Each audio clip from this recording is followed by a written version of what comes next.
siento yo. ¿Cómo?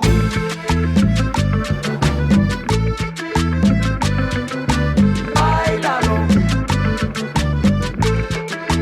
Siento yo. ¿Cómo? Báilalo. Gózalo. Báilalo. Gózalo.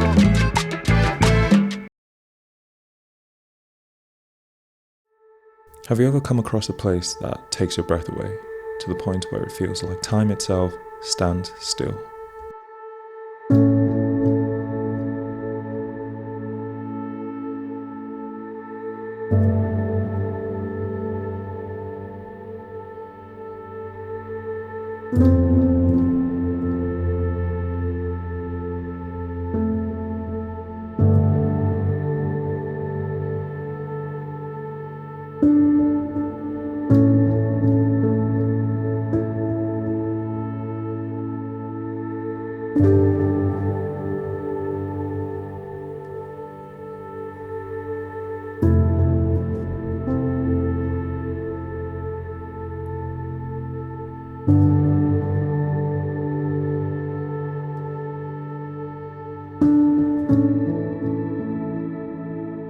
We kickstart the Valencian trip, as many others would, cycling around the city along the now repurposed Turia River, with the first stop being the City of Arts and Sciences, an architectural complex comprising 7 main structures which I'll touch on during part 1 of our Valencia adventures. It is a place that blends the future and the present into one extraordinary vision, defying time with a surrealism sculpted using man-made materials. However, it feels less like a man-made development and more like an encounter with something otherworldly, something impossible yet undeniably real, with quite the hefty budget to go with it, an overspend drawing it close to €1 billion. This vast architectural complex comes from the minds of Santiago Calatrava and Felix Candela, names of prominent architects I came across during my studies in architectural engineering. Calatrava is celebrated for his futuristic and sculptural designs, whilst Candela contributed his expertise in thin-shelled concrete structures. Their married vision brought about this stunning city of the future, showcasing a green landscape walkway, museums, exhibitions, an aquarium, a bridge, and an opera house. The opera house being the one building we didn't have time to fully explore. The sheer scale of this place will mean you have to plan to spend a full 2 to 3 days to do everything. Here's the opera house from the upper level access point, our first stop in the complex where we would realise a bit of forward planning might have helped. And it's what I see here, the next one is at 1:30 and 4 o'clock. Oh, and 5:30. Perfect. You can only go inside if you do a guided tour. And how much is a guided tour? I don't know, actually I didn't ask, but I can ask. This is the opera house. It doesn't have a show. I asked for a flamenco show, but that's only in October.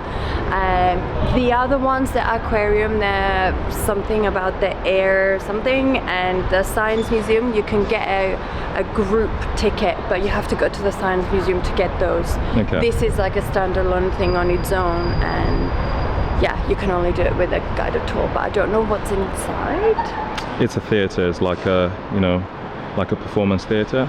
Yeah. So it's fine. We'll do the science. Okay, we'll do fine. the science. Regardless, the rest of the buildings would give us more than enough to do today.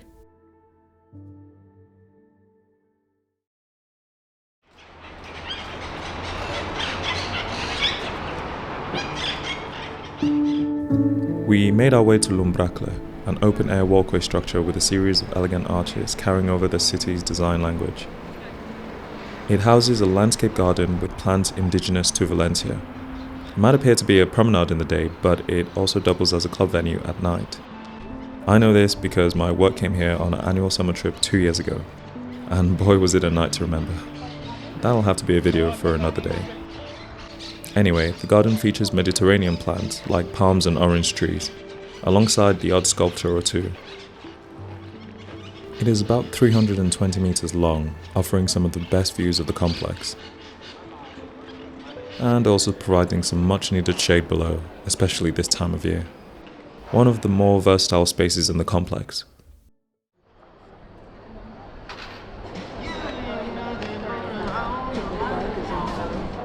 Before we began exploring the museum, we took some well-needed chill time getting some snacks and enjoying the views along the waterways in the complex. You can see the Asut Delor Bridge in the background, roughly translating to the Dam of Gold. It is a single pylon cable stayed bridge, again with the beautiful design language of the city. I think Tash was more interested in the slushies, which I actually hadn't had since I was 15. Do you want strawberry lemon, Yeah. or just all lemon? Mix it up. We're such babies. Because no one else is getting it. The slushies were definitely one of the best decisions we had today, especially when it came to refilling them, but you didn't hear that from me. In the museum itself, you are met with a bunch of kiosks and ticket machines where you can purchase tickets to any of the exhibitions in the City of Arts and Sciences, including the Oceanographic, which is next door. We got tickets for the Science Museum, Hemispheric and Oceanographic in that order. First up are the exhibitions in the museum, which were actually pretty interactive and informative. Cue the montage.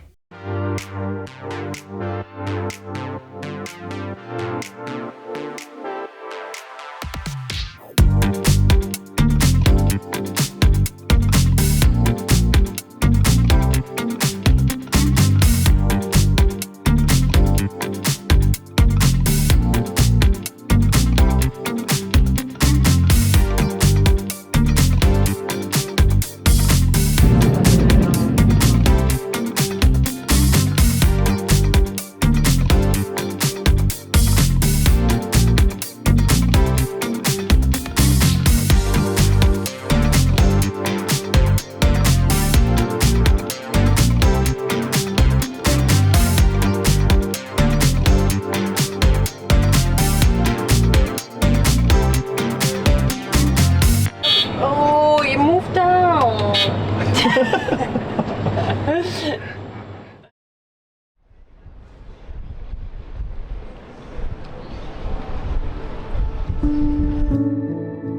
We just about had enough time to make our time slot for the Hemispheric, which actually houses an IMAX cinema to go alongside its immersive experiences.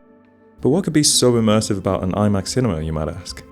I'm sure you guys might have heard of the Las Vegas Sphere. Well, before that, there was a smaller but still pretty impressive Valencian one, which I actually didn't realize was here in my previous trips. Okay, not quite as grand as the Vegas ones, with its very limited showings of nature, history or science-based movies specifically made for the City of Arts and Sciences. But it was still enough to make you go, wow. What was not so wow were the headphones, which were far from ergonomic.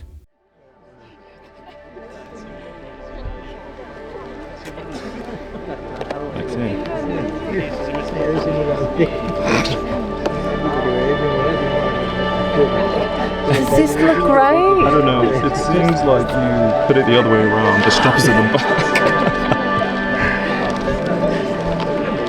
Just look at whatever else you do. The showing was an English docu-movie dubbed in Spanish because, of course, we're in Spain, which was then translated back by the headphones to your chosen language. Problem was that the speakers were far away from your ears on the actual headphones. They were sort of projecting from the eye region, which meant that you could confusingly hear the dub and your chosen language at the same time. Something as simple as fixing these headphones would have made the experience way better. Personally, we prefer the museum.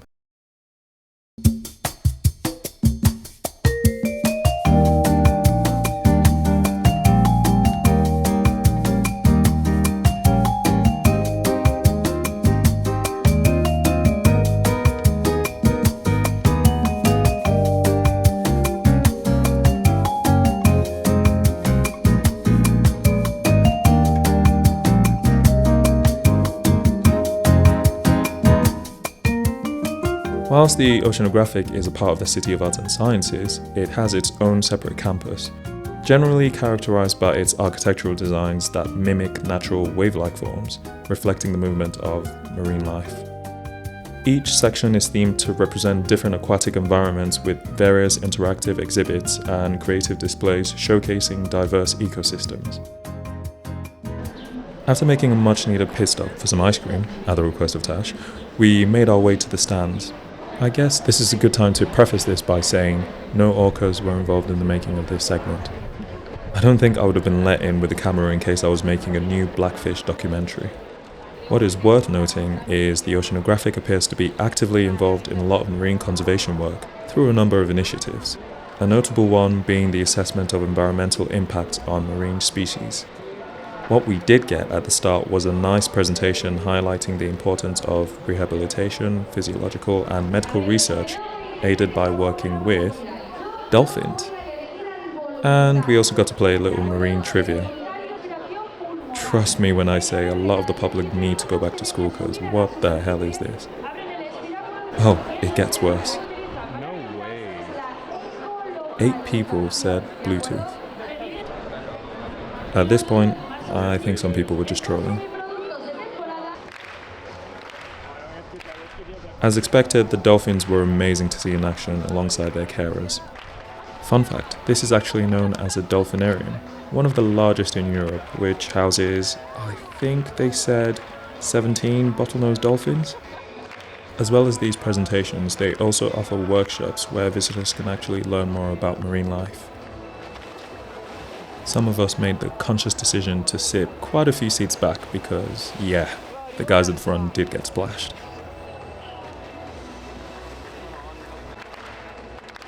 The dolphinarium presentation gave us a good glimpse into the work that's done behind the scenes with marine life here at the Oceanographic.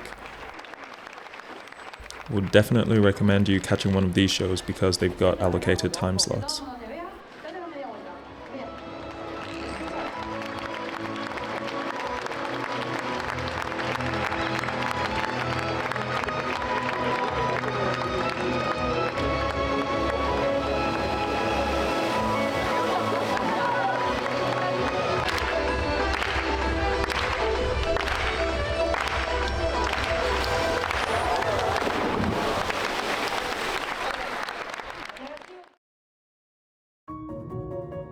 Inside the aquarium, you are transported to the farthest reaches of the planet, making your way through various marine ecosystems.